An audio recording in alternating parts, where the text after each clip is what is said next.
এবার চাঁদার দাবিতে স্বামীকে উলঙ্গ করে মারধরের পর তার সামনেই স্ত্রীকে সংঘবদ্ধ ধর্ষণের অভিযোগ উঠেছে, তাও আবার স্থানীয় শ্রমিক দল ও ছাত্রদল নেতার বিরুদ্ধে। আমি কি তোর মারে খানকি পোলারা, খানকি মাগের বাচ্চারা। আগে আমি বলতাম ভিডিও শুরু করার আগে হেডফোন লাগিয়ে নাও, কিন্তু আজকে আর সেটা বলবো না। আজ বলবো ভিডিওটি শুরু করার আগে তোমার পরিবারকে পাশে নাও, কারণ আজকের কথাগুলো শুধু বিনোদনের জন্য না।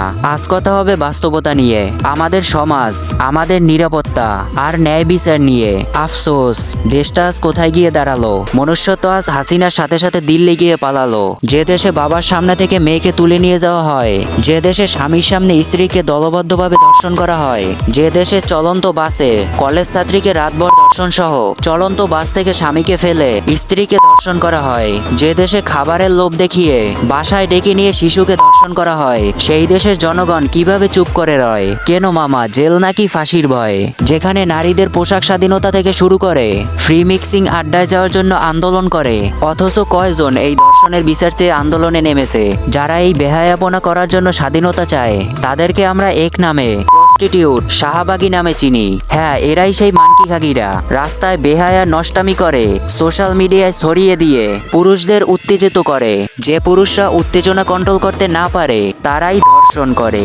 আর এই ধর্ষণের প্রভাব গিয়ে পড়ে সাধারণ নারী, শিশু ও বৃদ্ধদের উপর। আবার এই শাহবাগীদের মুখেই যখন হাদিসের বাণী চলে, প্রশ্ন করো না নারী তুমি কি পড়েছিলে, পুরুষদের চোখের হেফাজত করা ফরজ। এই জিনিসটা, এটা আমি ইসলাম ধর্ম অনুযায়ী বলছি, আমি ইসলাম ধর্ম অনুসারী। আমি যদি ইসলাম ধর্মের কথা বলি, তাহলে পোশাক কোনো ব্যাপার না। ছেলেদের চোখের আবরু, ছেলেদের পর্দা করা ফরজ। এই হাদিসটা আমার মনে হয় পুরুষের এটা শেখা উচিত। শাহবাগীদের ব্রেইন যে পুটকিতে থাকে, সেটা আবারও প্রমাণ হলো। শুধু কি পুরুষদেরকেই চোখের হেফাজত করতে বলা হয়েছে?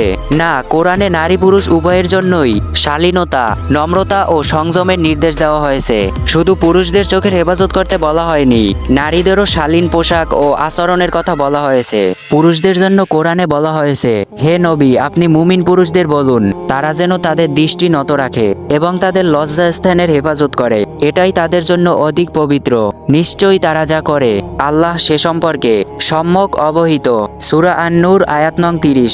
আর নারীদের জন্য কোরআনে বলা হয়েছে, হে নবী, আপনি মুমিন নারীদের বলুন, তারা যেন তাদের দৃষ্টি নত রাখে এবং তাদের লজ্জাস্থানের হেফাজত করে, এবং যা সাধারণত প্রকাশ থাকে তাছাড়া তাদের সৌন্দর্য যেন প্রকাশ না করে, তারা যেন তাদের ওড়না বুকের উপর টেনে দেয়।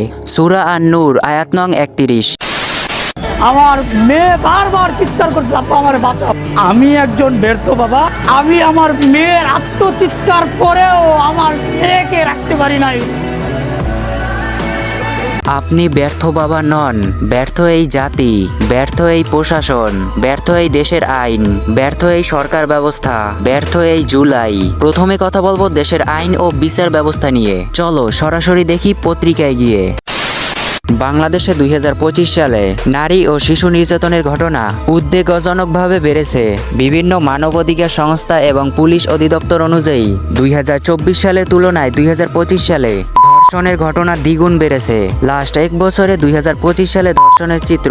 মোট ধর্ষণের মামলা। পুলিশ সদর দপ্তরের তথ্য অনুসারে 2025 সালে সারা দেশে 7068টি ধর্ষণের মামলা রেকর্ড করা হয়েছে, যা 2024 সালে ছিল 5566টি। মানবাধিকার সংস্থার রিপোর্ট। বাংলাদেশ মহিলা পরিষদ বিএমপি জানায় 2025 সালে 786 জন নারী ও শিশু ধর্ষণের শিকার হয়েছে। অন্য একটি মানবাধিকার সংস্থা হিউম্যান রাইটস সাপোর্ট সোসাইটি জানায় 2025 সালে 828 জন নারী ও শিশু ধর্ষণের শিকার হয়েছে, যার মধ্যে 474 জনই শিশু।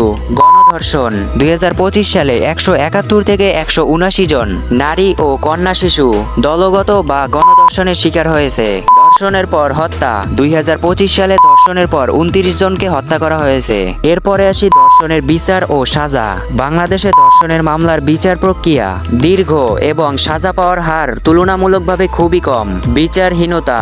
সাধারণত বাংলাদেশে নারীর প্রতি সহিংসতার মামলার মাত্র 4 থেকে 5% মামলায় আসামিরা শাস্তি পায়। শুধু ধর্ষণের ক্ষেত্রে এই হার আরো অনেক কম।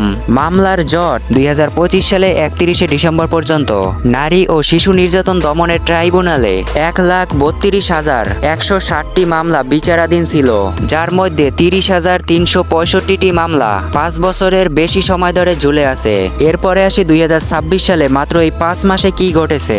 ধর্ষণের সংখ্যা জানুয়ারি থেকে মে মাস পর্যন্ত বিভিন্ন মানবাধিকার সংস্থার প্রতিবেদন অনুযায়ী অন্তত 215টি ধর্ষণের ঘটনা সংবাদ মাধ্যমে প্রকাশিত হয়েছে। বিচারের সংখ্যা এই সময়ের মধ্যে ঘটা নতুন মামলাগুলোর কোনোটাতেই এখনো চূড়ান্ত রায় আসেনি। তবে পুরনো মামলা মিলিয়ে মে মাস পর্যন্ত সারা দেশে মাত্র 3টি আলোচিত ঘটনায় যাবজ্জীবন বা মৃত্যুদণ্ড রায় হয়েছে। অর্থাৎ নতুন ঘটনায় বিচার প্রক্রিয়া এখনো চলমান। চূড়ান্ত নিষ্পত্তি বা সাজা দেওয়ার হার 1%-এরও নিচে। শুধু এই তালিকাটা তো রেকর্ডে আছে। এখনো অসংখ্য নারীরা আছে সমাজের ভয়ে নিজেদের উপর হওয়া নির্যাতনের কথাগুলো লুকিয়ে রাখে। আর বলেই বা কি লাভ? কাদের কাছে বলবে? পুলিশ, আইন শৃঙ্খলা বাহিনীর কাছে। থানায় মামলা করতে গেলে ধর্ষণের চেষ্টা করেন ওসি, আদালতে কাঁদলেন ভুক্তভোগী তরুণী। এরাই পুলিশ। কি মামা, এত তাড়াতাড়ি ভুলে গেলা? যুগে যুগে জড় জীব সবে পড়ে রবে নিবিড় বেলা এখানে পড়ে আছে কত শত প্রাণ জীবনের নামে গেছে হারিয়ে একা দাঁড়িয়ে অপেক্ষা। এরই নাম পুলিশ। দেশের মানুষের সাথে বেইমানি করে পকেট করে ভারী।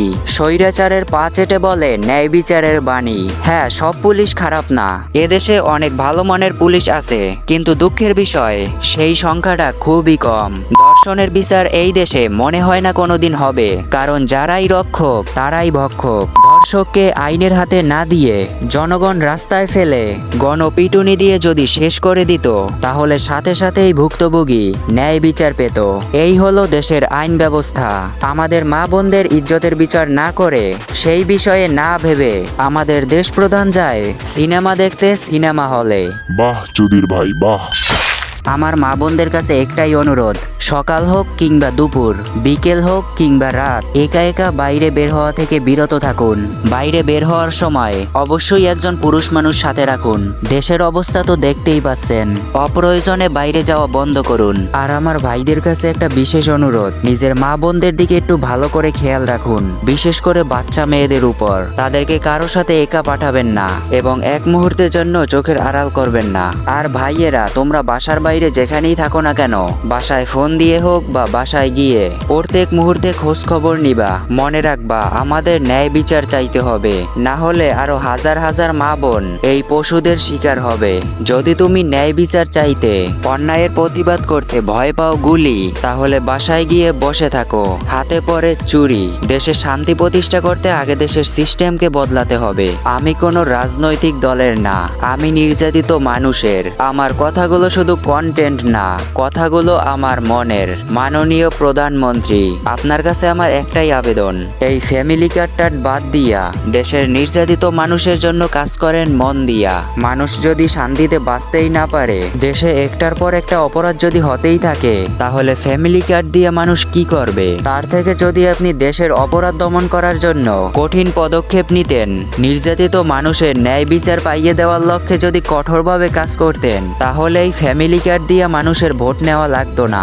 মানুষ এমনিতেই আপনার দলকে শত শত বছর ধরে ক্ষমতায় বসিয়ে রাখতো। তাই আপনার কাছে বিশেষভাবে অনুরোধ, সময় থাকতে দেশের অকেজো সিস্টেমকে পরিবর্তন করুন। ফ্যামিলি কার্ড, কৃষক কার্ড, গ্যাস কার্ড এসব নিয়ে না ভেবে নির্যাতিত মানুষের ন্যায় বিচার নিয়ে ভাবুন। তা না হলে খাম্বা পিছনে ভরে লন্ডনের দিকে হাঁটুন। Raise your voice, demand justice, power can't silence. Mafia Khalid, the voice against injustice will return. Just wait and C.